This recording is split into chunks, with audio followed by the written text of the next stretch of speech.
Hey guys, this is Anthony Morganti from AnthonyMorganti.com. This is episode 8 of the video series where I critique and process your image. In this episode, we're looking at this really cool image from Michael. Now, this is probably as good a raw file as you'll ever see. It's really a great scene. Michael told me that this is the painted hills in the John Day fossil beds in central Oregon. So, kind of a natural, beautiful landscape. Now, a couple things about what Mike used here. He used a Canon full frame camera, and he's using a 70 to 200 millimeter lens at 123 millimeters. So remember in past episodes, I mentioned that we as humans see at an angle of view as a 50 millimeter lens would view, or the angle it would capture on a full frame camera. So a 50 millimeter lens on a full frame camera is pretty much what we see. This is 123 millimeters, so it's more than twice that. And what that will do, it will compress the scene, meaning if you were standing here and just looking out at this scene, these mountains in the background would appear to be further away than what they actually appear to be in this picture. That's called compression. Because we're zoomed in just a little bit, it kind of compresses the scene. And this is a great tool to use whenever you have rolling hills or mountains. If you can zoom in further than a 50 millimeter lens would be on a full frame camera, or you had a 50 millimeter lens, let's say, well, that wouldn't matter. But let's say you're just going to zoom in a little bit, like he did here, 123 millimeters. It just makes the rolling hills look even more rolling and a little more majestic. And it really is something that a lot of photographers will do to manipulate the scene right when they're taking the picture to make it look more interesting. So that was a great lens choice. I do have a little quibble about his f-stop. He's at f16. That is stopped down just a little bit too far. Now he likely did f16 to try to get a lot of depth of field, but remember that the lens is at its sharpest when you're 2 to 4 stops up from wide open. Wide open on this lens is 2.8. So one stop is f4, 2 stops is 5.6, 3 is f8, and 4 is f11. So if you really wanted maximum depth of field, I'd say you wouldn't want to stop down any further than f11. You'd prefer, in there f8, f11. I usually shoot most of my landscapes at f8. Unless I really want that little bit of extra depth of field, then I'll go to f11. Now you got to remember that when you stop down too much, your lens will start to cause diffraction in the image. That's called lens diffraction, and it actually distorts the image. So even though you're gaining depth of field, every pixel won't be as clear as it could have been if you were just not stopped down as far. So that's a real thing I've had a problem with trying to convey to beginning photographers. They a lot of times will stop right down to f22 and things like that. And I try to really tell them, you're going to have more than enough depth of field at f8, f11. Just don't worry about it, And so it still came out great. I mean, don't get me wrong. It's just a minor quibble. All right. So just stay in your lens's sweet spot. That's 2 to 4 stops up from wide open when you're shooting these landscape type shots. Now, really, there's not a ton of processing to do to the image. I am going to process it completely in Lightroom, and I will bring it over. Now, that'll be like a complete image done. But I will back it up and show you what I typically would have done to the image, because I would use a plugin with it also, or instead of some of the things we'll do in Lightroom. You'll see what I'm talking about as I go along. So I'm going to start processing. Now I'm going to go right to lens corrections, and I'm going to enable the profile corrections and remove chromatic aberration. Then I'm jumping up to the basic panel. Now there's not a lot to do. Now one thing I would encourage you to, if you have access to this area, you want to get here at all different times of day and different lighting conditions, because when the sun moves through the sky, the shadows will move dramatically, and this scene will change dramatically probably an hour apart. So you come here at noon, it will look one way. You come here at 1 p.m., it'll look totally different. So just that little bit of sun movement will really cause the shadows to move around quite a bit.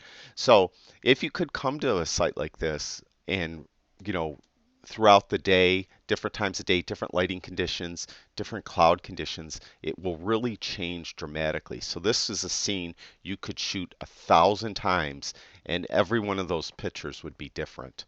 Now, I mentioned too that when I process an image that I look for what's the best thing in the image and try to exploit that, and what's the worst thing in the image and try to diminish that due to my processing. There really isn't anything in here that is extraordinarily out of the ordinary, and there's not anything in here that is that bad.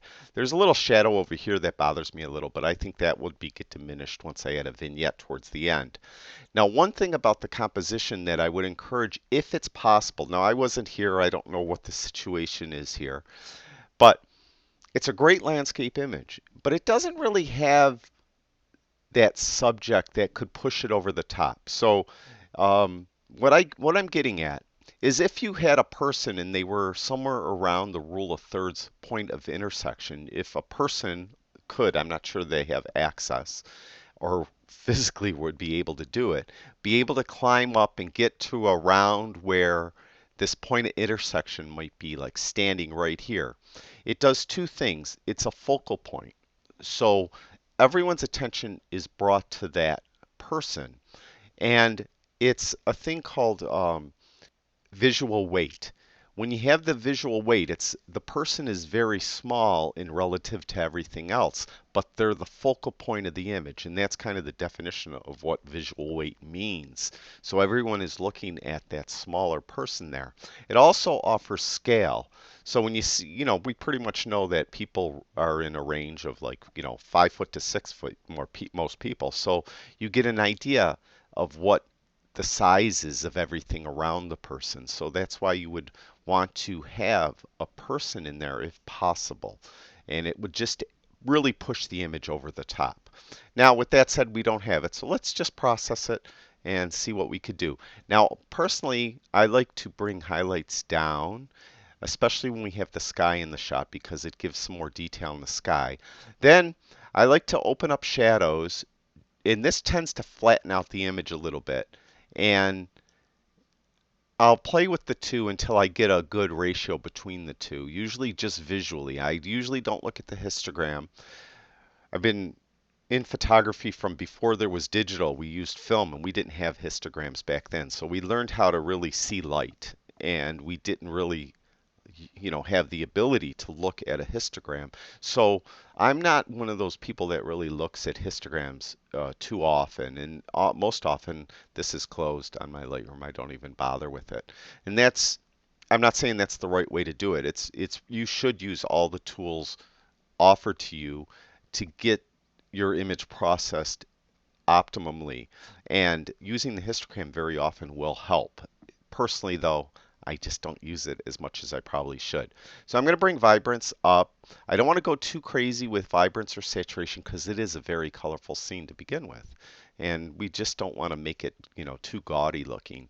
Now I save whites and blacks because I like to add contrast with the tone curve. So I'm going to drop down here and look at medium contrast, then look at strong contrast. And I think I like medium contrast right there. And then we're going to come back up and I'm going to get a quick white point by holding in the shift key and double clicking on the word whites. And then the same thing with the blacks. And I think whites might be a little bit too strong. So I'm going to hold in the Alt or Option key, click on that. And I see nothing is really bleeding through. So I'm not clipping at all on that.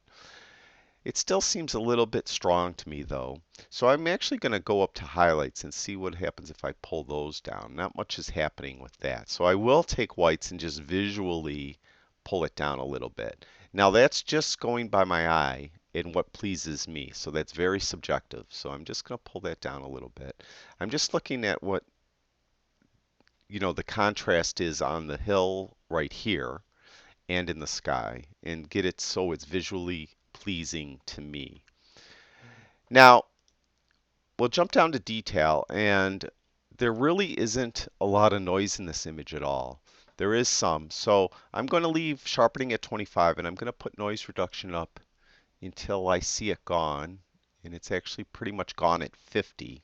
I'm going to go back down to 40 and see. And it's just barely visible at 40. So we're going to split the difference. I'm going to go at 45. I'm going to go up to sharpening and see if I could tweak up sharpening to 40. And it introduced a little noise when I was there at 40. So we're just going to back it off. There's nothing in here that I have to worry about being super mega sharp. So, sharpening is just going to, not necessary. I mean, it's not, you know, it's something that you have to be concerned about, that you have to really put sharpening really high. A lot of people feel these sliders are here, we have to use them, but not always. This image, like I said, it's as good a raw file as you're going to see. There's not a ton of processing needed here. Okay, now at this point, I would send it over to On1 Effects. So what I'm going to do is I'm just going to create a virtual copy for now. And what I'll do is, if I can find it, there it is. And then what we'll do is I'm going to continue to process this image and finish it in Lightroom. And then I'm going to do the virtual copy, and we'll send that over to On1 Effects, and then we could compare the two. So I'm still on the original image. Now, what I would do if I wasn't using a plugin or anything at all, then I would add clarity to this image. And I think I'd add quite a bit. And that's why I didn't go too crazy with the contrast, because clarity will make it a lot more contrasty looking. So we're going to do that. Then I don't think there's much I want to do with the color itself. I think it's very, very colorful. I could come in here with luminance and I could pull blue down a little bit for the sky. Just a little bit maybe like that. And then I think finally I'm just going to put a vignette on it. And I think we'll make a soft vignette. So I'm going to feather it quite a bit like that. Now, I'd say that image is done. To me, that's done. It might be just a tiny bit too contrasty, so I'm going to back clarity off just a touch. Once you add the vignette, sometimes it may look a little more contrasty than you want it to look. So I'd say that image is totally done. So that's done. Now I have my virtual copy, and I want to send that over to On1 Effects 10. And what we'll do over here is just a couple things. I like adding the dynamic contrast. You guys saw me do it so many times. I think dynamic contrast is really an incredible filter that's in this this On1 Effects. So we're just going to go right there and add dynamic contrast. And you can see it really makes it pop out. I mean, to me, it just does a really nice job. Now, a lot of times this will be a little bit too much and I would back off the opacity of it a little bit. But I think I like it really strong like this.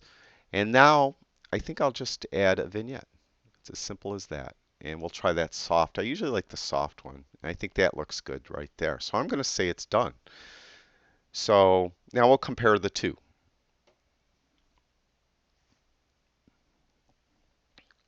Okay, we're going to move it right next to it. Oops. Okay, we can't do that because I'm not in the folder, but that's all right. We have, this is the virtual copy that I used. I'm going to reset the virtual copy. There's the original image. That's the original raw file. This is the image just processed in Lightroom. Total Lightroom, nothing else.